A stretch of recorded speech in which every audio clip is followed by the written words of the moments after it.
नमस्कार दोस्त, मैं मनीष वर्मा, आप सभी का स्वागत है हमारे चैनल के ऊपर।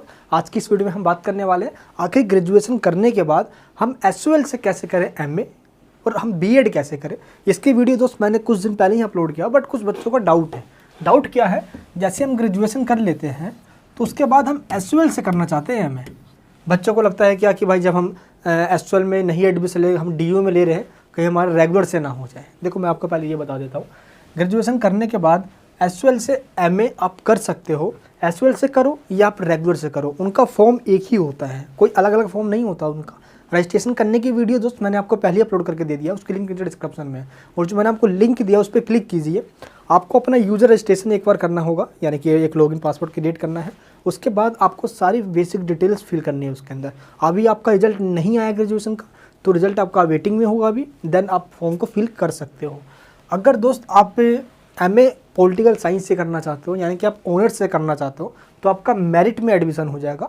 अगर आपने 10 प्रोग्राम से करना चाहते हो, या अगर मान लो आपने बीए प्रोग्राम किया हुआ है और बीए प्रोग्राम करने के बाद एमए करना चाहते हो, तो आपको एंट्रेंस देना होगा। ये फैसिलिटी सिर्फ जो ऑनर्स के स्टूडेंट होते हैं, जैसे मान लो आपने बीए पॉलिटिकल साइंस ऑनर्स में या किसी भी ऑनर्स सब्जेक्ट में आपने ग्रेजुएशन किया हुआ है, तो आप मेरिट से भी कर सकते हो फॉर्म फिल। अब यहाँ पे स्टूडेंट्स क्या सोचते हैं कि हम मेरिट से कैसे भरे या एंट्रेंस वाला कैसे भरे। देखो, जब आप फॉर्म फिलअप कर रहे होगे तो वहीं पे ऑप्शन आता है मेरिट बेस्ड या एंट्रेंस बेस्ड। आपको मेरिट पे अगर आपको लगता है कि इतने परसेंटेज आपके आ जाएंगे, मान लो 70+ आ जाएंगे या 6.5 से जीपी भी आ जाएगी, तो आपका मेरिट में नाम आ जाएगा। अगर कैटेगरी भी है तो भी अच्छे से आ जाएगा भाई, कम परसेंटेज में आपका नाम आ जाएगा।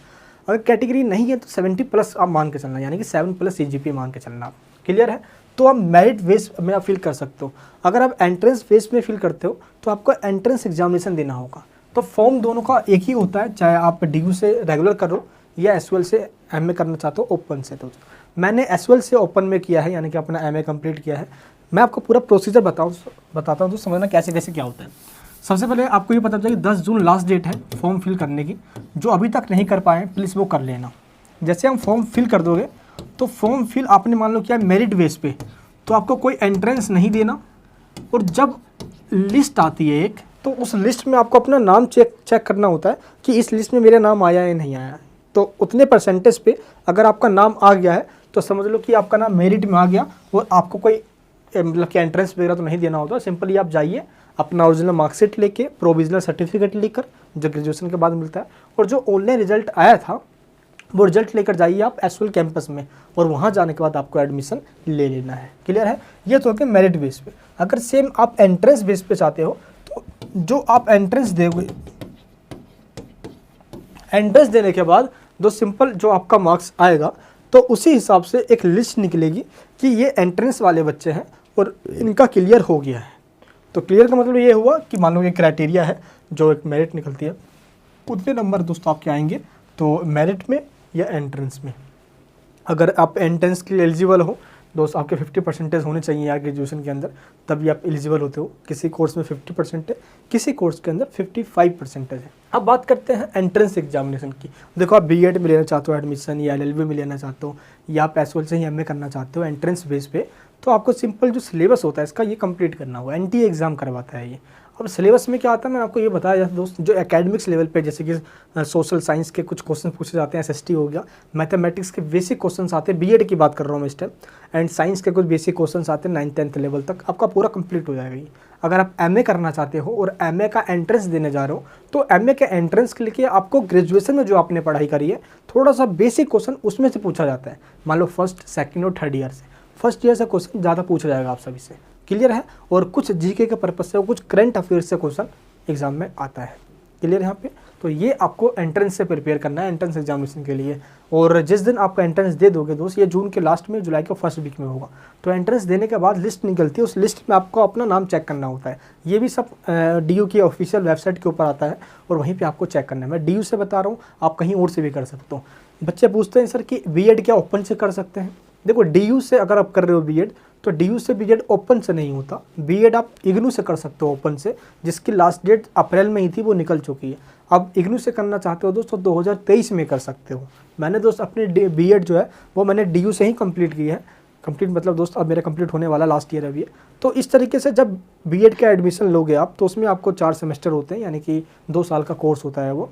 तो उसको आपको एंट्रेंस देना ही पड़ेगा वो। और बीएड रेगुलर किया है दोस्त मैंने DU से। ओपन से करना चाहते हो तो आप इग्नू से या किसी और स्टेट में जाके कर सकते हो, किसी और यूनिवर्सिटी के अंदर जो बीएड ओपन से करवा सकती है।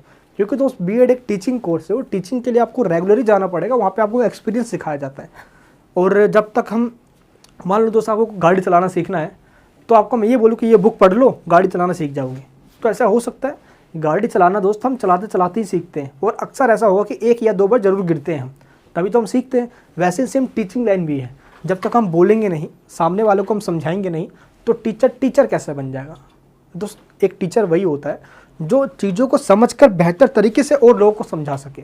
तो यार यही टीचिंग की जो एप्टीट्यूड है, जो एक स्किल होती है, यही जो आप डेवलप किया जाता है बीएड के अंदर। तो इसलिए बीएड थोड़ा सा रेगुलर होता है, तो उसकी वैल्यू एक अलग ही बातचीत हो जाती है यार। क्लियर है? बाकी वैल्यू सबकी होती है, आप कहीं से भी करो। तो बीएड का आपको बता दिया मैंने। एमए का आपको एसओएल से चाहते हो एसओएल से कर सकते हो।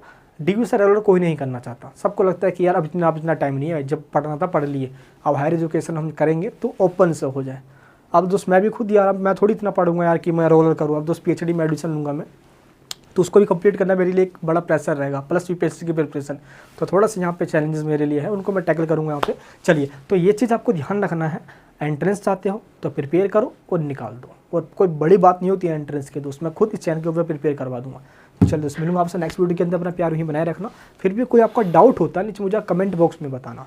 अभी रिजल्ट नहीं आया ग्रेजुएशन का, उसके बाद भी अप्लाई कर सकते हो आप, कि आपका रिजल्ट अवेटिंग में है, ये ऑप्शन होता है फॉर्म फिल करते टाइम। जिसको फॉर्म फिल करने में दिक्कत भी हो रही है, आप हमसे कॉन्टैक्ट कीजिए व्हाट्सएप के ऊपर, मैं दोस्तों आपका फॉर्म फिल करवा दूँगा। ठीक है, चलिए मिलूंगा आपसे नेक्स्ट वीडियो के अंदर। प्यार ही बनाए रखना। जय हिंद, जय भारत।